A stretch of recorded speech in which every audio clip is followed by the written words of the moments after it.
Let me tell you about ProHealthConnect.com. It's transforming healthcare payments, providing retailers a seamless process for over-the-counter and healthy benefit programs. By connecting retailers, health plans, and payment processors, ProHealth Connect creates one powerful, unified network. They empower independent grocers and pharmacies to accept health benefit cards without changing how they do business. With over 10,000 locations nationwide, helping more than 1.3 million people access the care and nutrition they need. Go to ProHealthConnect.com. When you need to build up your team to handle the growing chaos at work, use Indeed Sponsored Jobs. It gives your job post the boost it needs to be seen and helps reach people with the right skills, certifications, and more. Spend less time searching and more time actually interviewing candidates who check all your boxes. Listeners of this show will get a $75 sponsored job credit at Indeed.com/podcast. That's Indeed.com/podcast. Terms and conditions apply. Need a hiring hero? This is a job for Indeed Sponsored Jobs. The More Money Show with Steve Moore on the Red Apple Podcast Network. Hello, folks. This is the More Money Show on WABC and stations throughout the country. Thanks so much for joining. It is a privilege and an honor to be in front of this microphone every weekend to talk to you about how you can make more money. I want to get right into it, folks, because a lot to talk about this week, especially given the fact that I did attend the White House Correspondents Dinner last Saturday and was a firsthand witness to what went on there. And I'm not going to say too much about it, except that thank God that potential, I don't know what you call him, a terrorist assailant, did not get into the to the room where the president was, the ballroom. I was there. We heard two big booms in the middle of the dinner. Everybody kind of freaked out. It was a scary moment. I have to tell you that the Secret Service did an amazing job of protecting the president. When I saw him, I was crouching down because we didn't know whether there was a sniper in the room, and some people went underneath the tables. But I was watching the president, and when they swiftly pushed him out of the room because they were afraid there was a sniper. And I saw the president trip and fall. You've probably seen the tape, and my heart sank. I thought, "Oh my God, the president has been hit." But thank God it was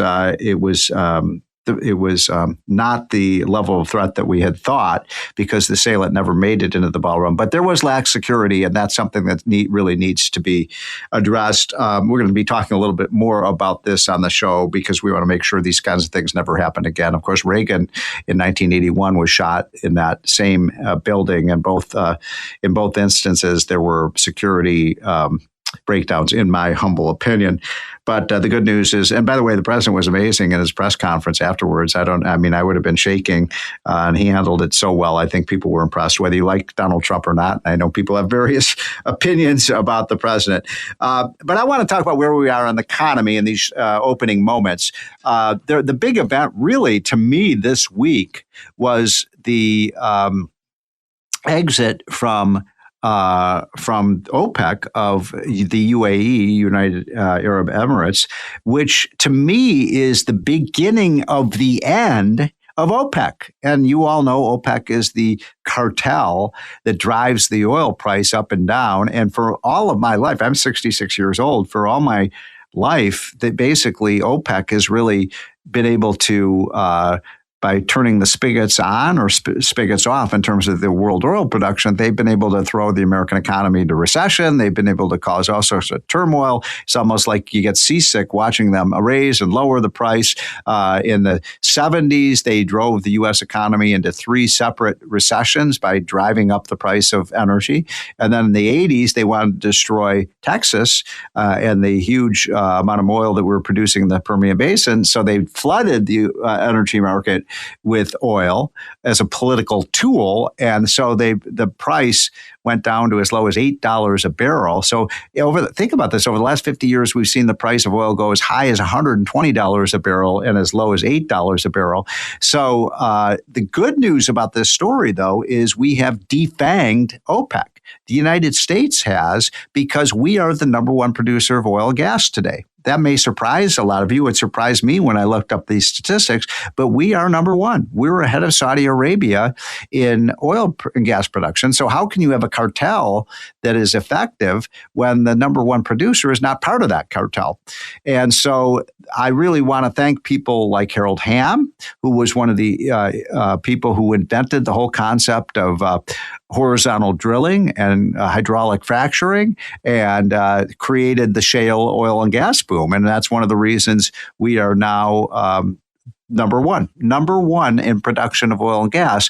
And that has inoculated us to some extent from what these other countries have been doing. But obviously, as we've learned in the last couple of months, we are still very much dependent on what happens in the Middle East. But the fact that this exit from OPEC has happened by UAE means it is the beginning of the end of OPEC. And thank God, because these are bad people. They're people who really harmed the world economy and kept people poor to enrich themselves. And so I am feeling very good about that. You should too. And thank God for Donald Trump. That's my opening riff here. Donald Trump is the one who basically said, starting when he was elected president in 2016, we're going to drill, baby, drill.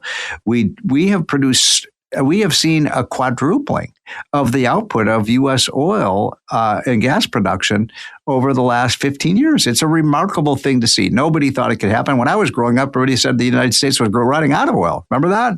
Anybody old enough to remember the 60s? Oh God, we're gonna drill the last barrel of oil pretty soon. No, we have an abundance of these resources. Trump is using them, thank goodness. And this will stabilize the economy around the world. We are going to get past this Iran situation. I believe when the strait is open, within a few months, we're going to see the oil price go back down to right now. It's at it keeps fluctuating. It runs between $80 and $100 a barrel. I think we're going to see it fall back down to about $70 and maybe even $60 a barrel. People forget that before the whole Iran conflict blew up, we had the lowest oil prices, at gasoline prices at the pump, adjusted for inflation in 50 years. So Trump knows how to do this. I think we will get it done. I'm feeling very confident in that. I want to make another quick point.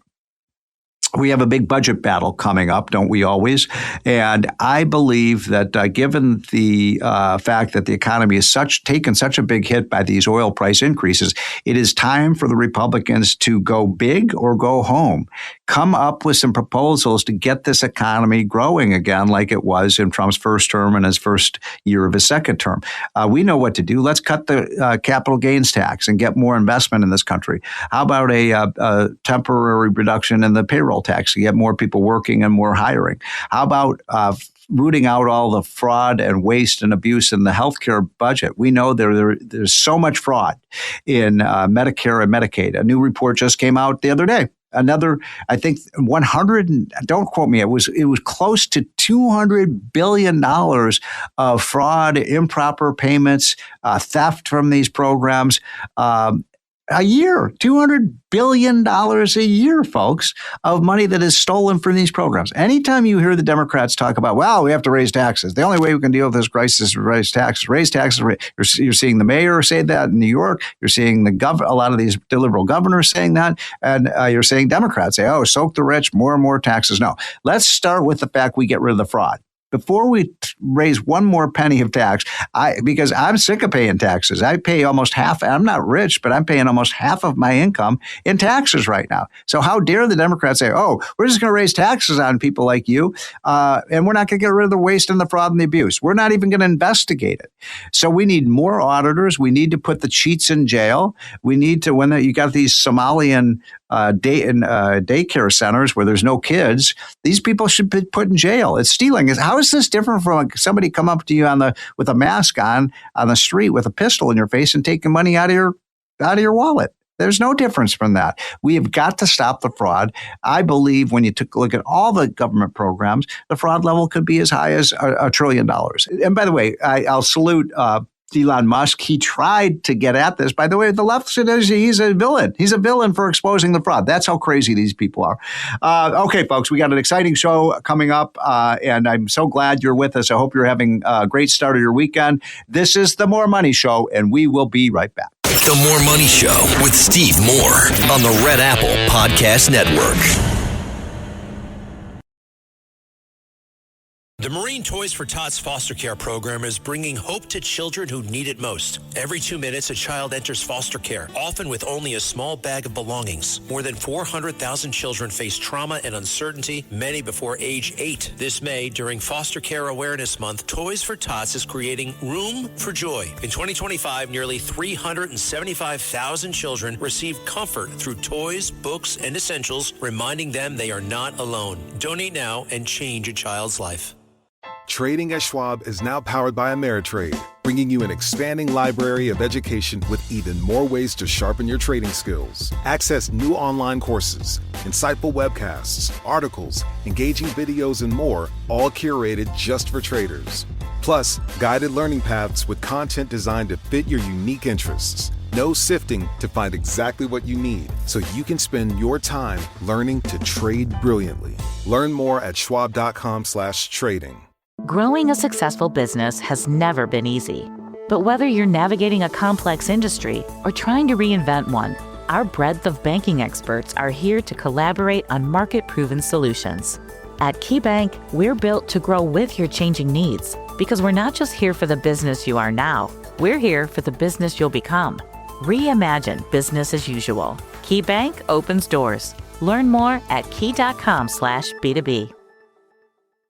This episode is brought to you by Beneful. Dogs of the world, lend me your ears, snoots, and little toe beans. We've been sitting and staying for boring food for too long. It's time to demand high-quality ingredients, fresh from the pantry.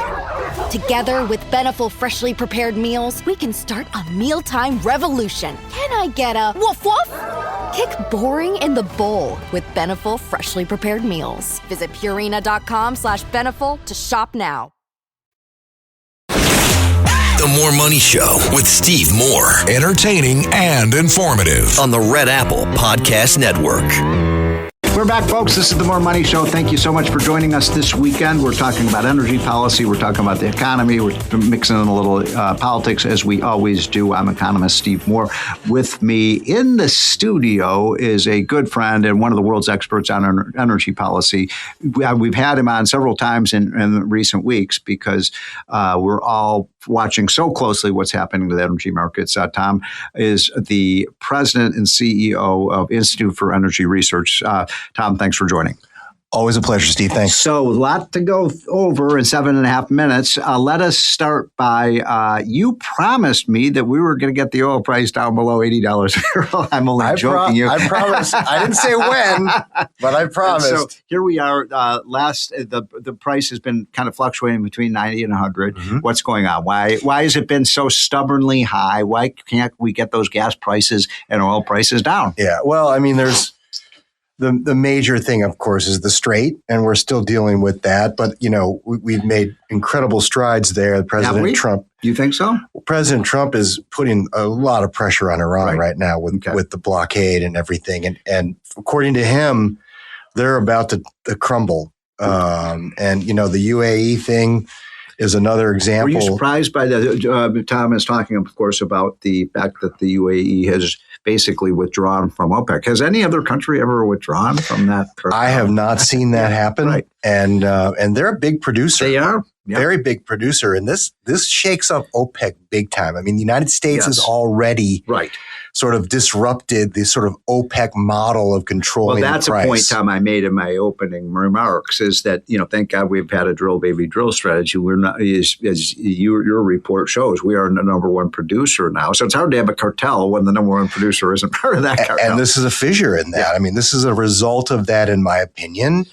And I think that, you know, President Trump is breaking eggs in the Middle East. Mm-hmm. And I think on the other side of this, it's going to be a game changer in terms of the way that oil is priced in the world. So you still believe that once we get this conflict over, we will see. So some people have expressed the concern to me, and I don't know if any of us really know the answer to this. You probably know more about it than anyone. How much of the energy infrastructure, the pipelines, the terminals, the production facilities have been blown up or destroyed by what's happened in the last couple of months. Yeah, I think, the group that has the best read on that is probably the Department of War, because they're the ones doing, the damage. I think that, there's going to be a period where these facilities need to be fixed and then ramped back up. But as you see, some of these other countries have, the ability to do that fairly quickly. I think that, it's unfortunate the timing. It's never good to have high gas prices ever, right? We don't want high gas prices. It's not good for the economy. It's not good for folks. But we're in this now. And I think, we have a little bit of short-term pain here, but I think we're going to have a very sustained period of long-term benefit. One question I get asked a lot is about our production capacity here in the U.S. and also given the fact that we have removed an evil regime in Venezuela. How long do you think it'll take? Well, first of all, do we have the capacity to continue to increase our production? Because we're at a pretty high level now. And what do you think about some of these South American countries that appear to have a lot of oil? Will that come on anytime soon? We do have that capacity. We have a lot of offshore reserves that we're still not tapping. We have Alaska, which is rich in oil. And you remember what the Biden administration did? They shut down the entire state of Alaska. Is it coming back online? It is. We've got leases going now in places where the Biden administration shut down. Right. You remember the famous Willow leases that the Biden administration reluctantly approved? Right. Those are going to be coming online soon. And so I think that, yes, the United States can do its share there. What about Venezuela? Chevron is already, their production is increasing a little bit. Okay. Chevron's still there. They stayed. The real question there is, and we've already forgot about Venezuela. It only happened in January. But if that government stabilizes in some form and has a much more cooperative relationship with the U.S., that benefits U.S. gas. Sure, it does. So are there any other major new finds anywhere in the world? I mean, we talked about Venezuela. What about other? Our friend Harold. Yeah. Harold Hamm is investing heavily in Argentina. Argentina, okay. Right. We have the resources. Would that be offshore there. or onshore? I think that's onshore. Okay. I believe so. And, there's shale oil all over the world. The main difference is a lot of countries either ban it because of Russia's influence, like, for example, in Bulgaria and other places, and also because the subsurface is owned by the crown or the government. And there's no incentive for people who own the surface, the landowners, to want to be involved because they're not getting any of the benefit from that. So, my point being is that I've joked that we'll never run out of oil. We have so much oil that we know of. Right. Yeah, exactly. That's untapped if we got governments right and fix the way governments think about these things. So I'm going to ask you one last question. I'm talking to Tom Pyle, who's really one of the country's leading experts on energy policy, and go to his website, Institute for Energy Research, which has amazing data. So a bunch of our followers, and I've been asked this question on the air, so you're the best person to answer this question. This question about whether the Earth is actually producing more, or is it, in other words, for hundreds of years, we believe this is a finite resource, and that's why they call it a fossil fuel. I hate that term. I hate that term too. I hate it. And so there's another new kind of theory that the Earth's core is so hot that it is actually creating energy. Do you have any thoughts about that? I don't have. I'm not there yet. Okay. But I have completely dismissed for years the peak oil theories and the peak oil crowd, the finite resource crowd, because as I've said in the past, even on your show, every time we have revised our available reserves, they've never been revised downward. Even though we consume and use and use and use and use. And so oil is just, we are swimming in it. The world is swimming in oil. And finally, can we get back to $3 a gallon gas? We can. Okay. But I can't say when. I can't wait for that date to come. I can't say when. I wish I could say like October 15th or whatever. But well, if you knew that, you'd be a rich man. Exactly. Okay, well, that's Tom Pyle. He is one of the experts on energy. I've had you on a lot lately. I want you on regularly to give us the updates on what's going on that industry. And thanks so much for joining. Yep, you bet. This is the More Money Show, folks. We'll be right back. The More Money Show with Steve Moore on the Red Apple Podcast Network. If you're a QuickBooks customer looking to grow your business without the growing pains, you need the Intuit ERP. Upgrade to Intuit Enterprise Suite in a matter of hours. It's the AI native ERP from the makers of QuickBooks. Learn more at intuit.com/ERP. Tomorrow morning is knocking. Stock your fridge now. How about a creamy mocha frappuccino drink? Or a sweet vanilla? Smooth caramel maybe? Or a white chocolate mocha? Whichever you choose, delicious coffee awaits. Find Starbucks Frappuccino drinks wherever you buy your groceries. The More Money Show with Steve Moore. Entertaining and informative on the Red Apple Podcast Network. Welcome back, folks. This is the More Money Show. I'm economist Steve Moore. I want to turn for my next guest to an old friend who is plugged in more on both the economy and politics of anyone I know, Ralph Reed. You know Ralph Reed. He is the founder of Faith and Freedom Coalition. Ralph, thanks for joining. You bet, Steve. Good to be with you. So a lot to talk about, Ralph. First of all, I was, as you probably know, I was there on last Saturday night, when we had the melee at the White House Correspondents Dinner.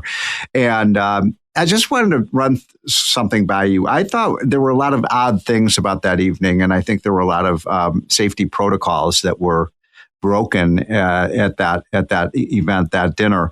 One of which, Ralph, I wonder what you think about this, is that there in that room was the president, the vice president, the speaker of the House, and 5 of the 6 in succession for the presidency. That just didn't seem very advisable to me.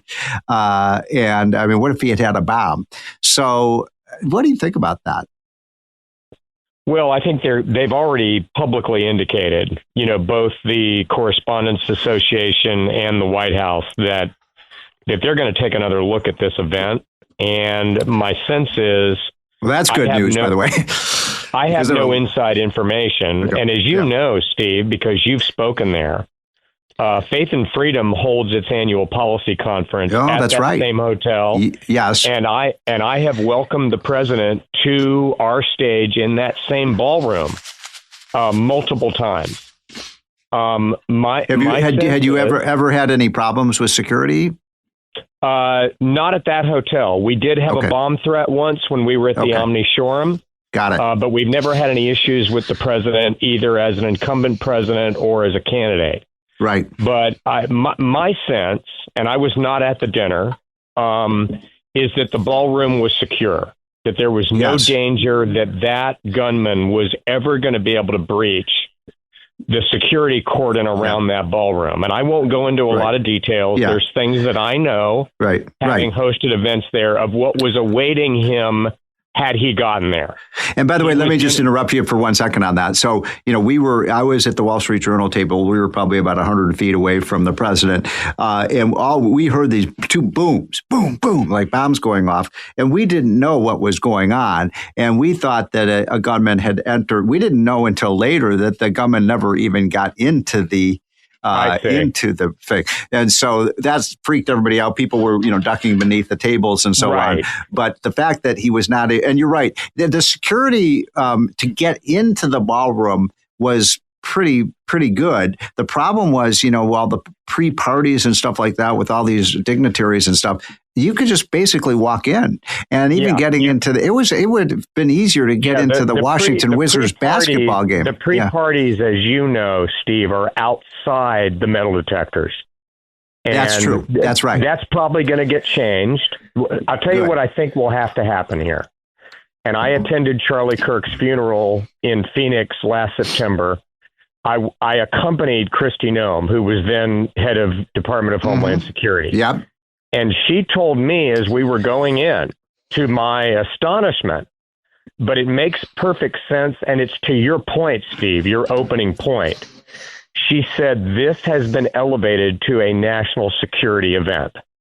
I said, you're kidding me. And she said, no, this is on the level of a State of the Union address, an inaugural, or the Super Bowl. And she said, the reason why is because of the line of succession. You had J.D. Vance there. You had Secretary of State Marco Rubio, who sat right in front of me. You had the same issue you had last Saturday night in D.C. Now, what happens there, and we don't need to go down a rabbit hole here, but just for the edification of your listeners, Steve, there are all kinds of security protocols that kick in with a national security event. First of all, the metal detectors and the security cordon are outside the facility. So no one entered the arena in Phoenix for that funeral without going through a metal detector outside the building. Had that been the case at the Washington Hilton, no one would have been at any pre-party armed. That entire perimeter would be secure. It would be much tighter. Now, look, I'm a little selfish here because our event's coming up in June and we've invited the president. He's come 9 times before. I think they can do whatever they have to do. But here's the issue, Steve. And look, I support the president's ballroom. I think it ought to be built. I think it will be a crown jewel for the nation. It's been needed for decades. But the reality is, and I know because I do events in D.C., as do you, there's only 1 or 2 facilities in the entire city that can hold an event the size of our policy conference or the White House Correspondents Dinner, and people are not going to be able to go to the White House ballroom every time he speaks. The larger point, in my view, Steve, the more salient and disturbing point is the level of hateful rhetoric in our country politically. I'm sorry to say on both sides, but with this president, and I've worked on 12 presidential campaigns. I have known and served 4 presidents. I have never seen a level of this bile, this hatred. And when you say for 10 years that somebody is a would-be dictator, that they're another Hitler, that they're a Nazi, fascist, that they're an authoritarian, that they're an existential threat to democracy, it is one step of logic from that premise for someone of a depraved mind or radical ideological beliefs or both to believe that man has to be stopped violently if necessary, at the loss of his life if necessary. And it's a disgrace, and it needs to stop. It is. Yeah. Now, let's talk about President Trump for a minute. I mean, I drove home, and when I got home, because there was, obviously the dinner was over. That I watched the press conference, and I mean, how he keeps his composure. He was even kind of almost comical about what was going. I mean, in other words, his courage under fire. I've never seen anything like it. It's remarkable to watch.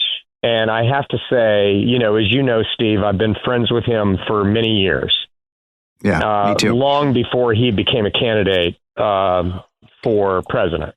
And I have to say, my friends in New York did not speak highly of him. So I didn't have a high opinion of him when I first met him, and I told him that. But he had me from hello, and there are 2 things that I have seen in him. And I've had other friends who became president. I was very close to George W. Bush. I've experienced this before.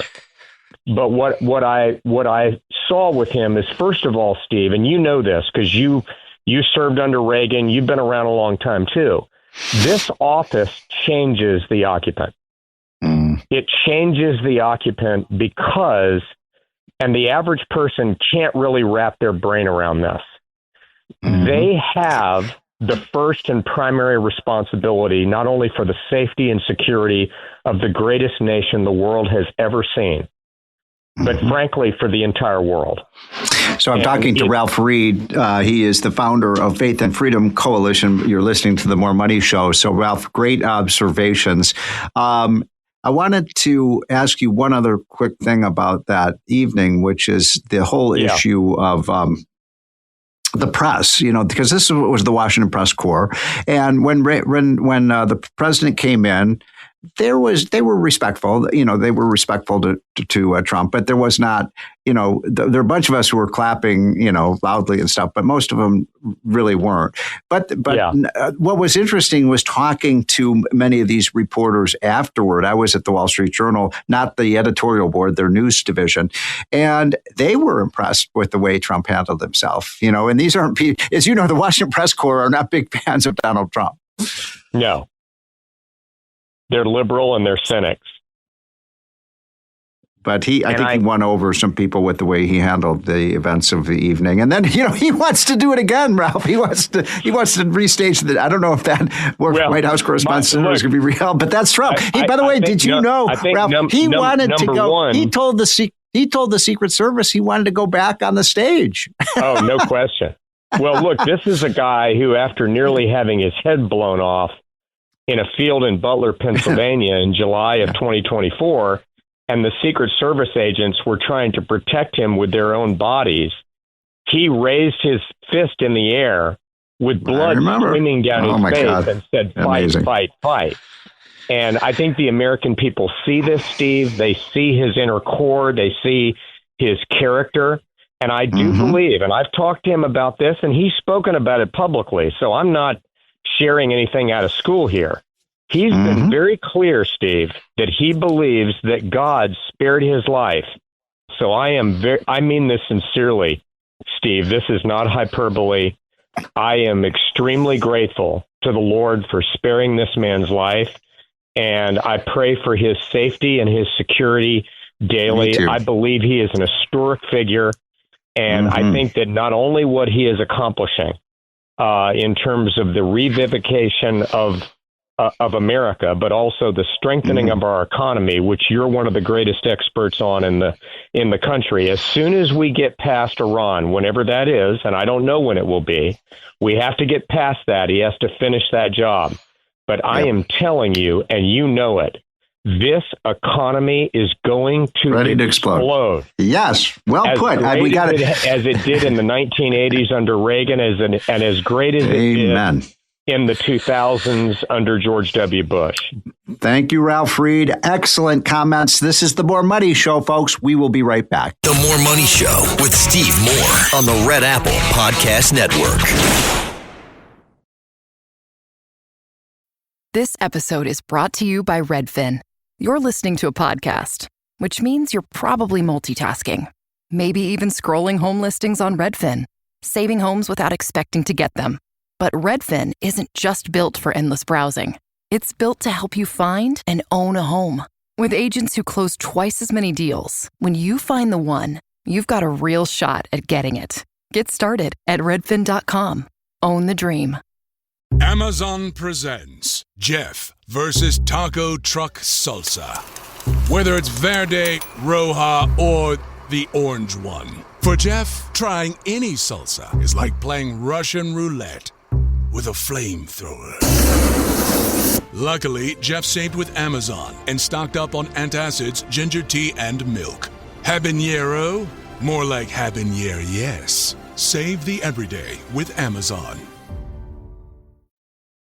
The More Money Show with Steve Moore. Entertaining and informative on the Red Apple Podcast Network. Welcome back, folks. This is the More Money Show. Thank you so much for joining today. I want to make a few final comments about what is going on in the world today, in the world of the economy. I want to start with what happened this week with King Charles of Britain and coming over to the White House, meeting with the president. And when that happened, I started looking at what's happened to the British Empire. I mean, this was the 100 to 150 years ago, the richest place on earth. And Britain's economy has gone into a tailspin. And meanwhile, the United States economy, though we've hit some rough patches, has been over the last 40 years on a tear, like winning the Indianapolis 500 at that kind of speed. And so we looked into what happened to the U.S. economy versus the British economy over the last 30, 40 years. And these numbers are unbelievable. So the per capita income of the United States is right now around 90,000. It's not exactly, but 90,000 is pretty close. And that's a pretty high level.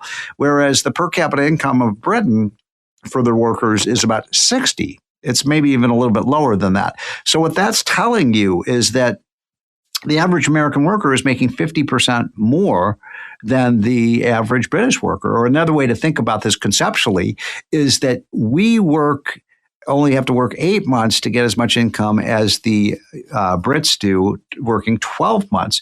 And then you look at some of these statistics. I'm just going to read these off to you because they're amazing. If you look at, for example, what's happened with our GDP per capita, it's up 72%, whereas their GDP per capita over the last 15 years has actually fallen by 30%. If you look at, for example, our stock market, it's way up, way up over the last 15 years. Theirs has been actually down. So they're moving in the wrong direction. And this is because they've moved in a socialist direction. And I've always said Britain has a choice. They are sandwiched between Europe and the United States. And do they want to adopt the Europe socialism model, or do they want to adopt the more U.S.-based free enterprise system? Now, we're not entirely free markets, but we're pretty good on that score. And now, instead of moving in the U.S. direction, they have moved in the direction of Europe, and their economy is declining as a consequence of that. And that if they stay on that course, they will continue to get poorer and poorer. It's a real shame, frankly, that they have gone in that wrong direction. Now, second point I want to make. Sergey Brin is my new hero. He is, of course, one of the founders of Google. He is a multi-billionaire. I wish I had a penny for every dollar that he has. And he is probably one of the 20 richest people in the world. Well, he's fed up. He's fed up with socialism. He's fed up with soak the rich politics. And he's speaking out about this, saying Sergey Brin is from, I believe, Russia. Is that right? He's Russian. I believe so. I know he's from either Eastern European country or Russia. I think it's Russia. And he said, look, I know what socialism is. I know what communism is. I was born in these countries that had these backward policies, and we don't need it here in the United States. And he's basically said he's moving out of California. He's moved to Nevada that doesn't have income tax. He's now raising $50 million to try to stop this crazy tax on the wealthy in California, which will only make California poorer. So he's my man of the week, Sergey Brin. Yes. Welcome to the club, my friend. Yes, Welcome to the club. And it turns out he was born, in Russia. He was born in the Soviet Union, so that explains a lot. That sure does. Okay, and finally, David Morenz is not a hero. He is a villain. He was the head of the infectious diseases division at the Center for Disease Control and NIH, and he was caught lying. He was lying about COVID all along. And that is why we need to know the truth about what happened to COVID. I'm actually very proud of the fact that our group, Unleash Prosperity, we had a great advisor on this, Phil Kerpen, who became one of the world's expert on COVID. Almost everything the government did, it turns out, to respond to COVID was heavy-handed and was wrong. It killed people. I've said this many times on the show. Lockdowns killed 2 to 3 times more people than they saved because of increased suicides, increased drug use, and people losing income, young people losing up to 2 years of education.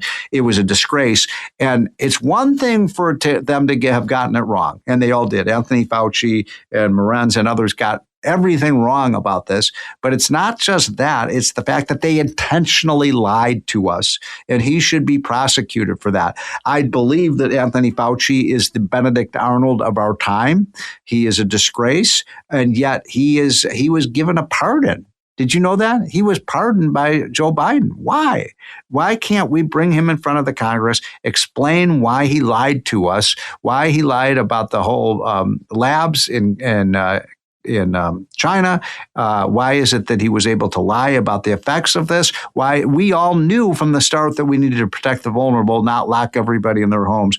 But thanks to people like Morenz and people like Anthony Fauci, we did not get the truth. And I know a lot of you are very smart people. You didn't believe what the government was saying.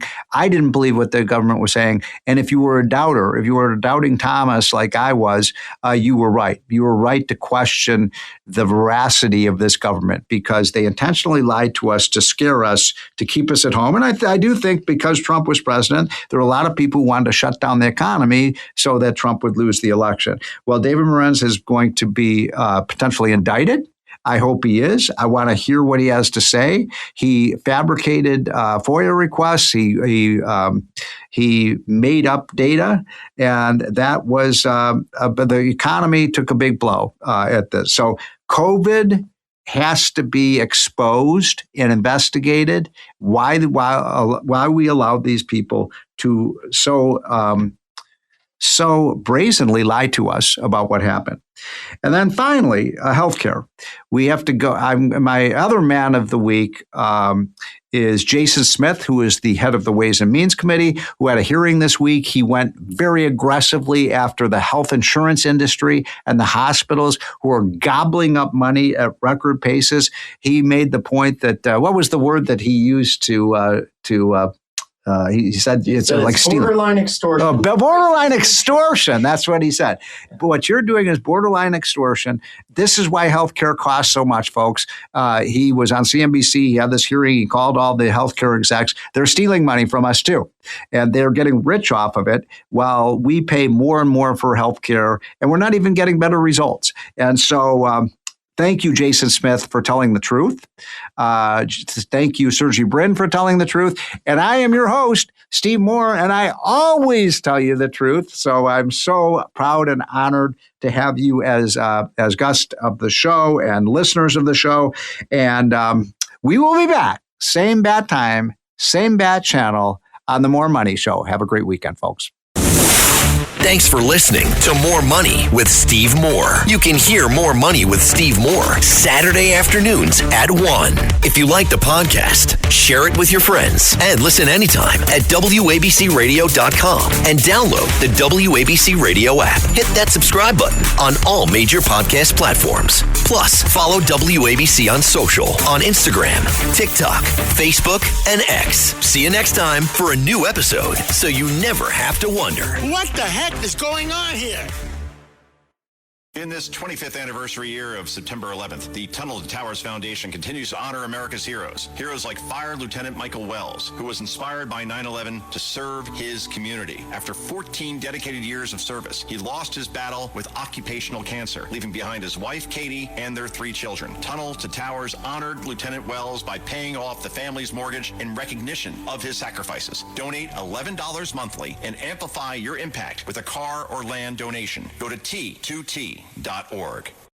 Meet the new iSIMS, the single talent acquisition platform that's fully future-ready. It works wherever and however you hire, with insights no one else offers. One solution that fits seamlessly into your existing tech stack, which is why IT and HR leaders trust it. With the best of enterprise-grade software and AI, iSIMS helps you identify and secure the right talent faster. iSIMS, powering exceptional hiring. Learn more at isims.com.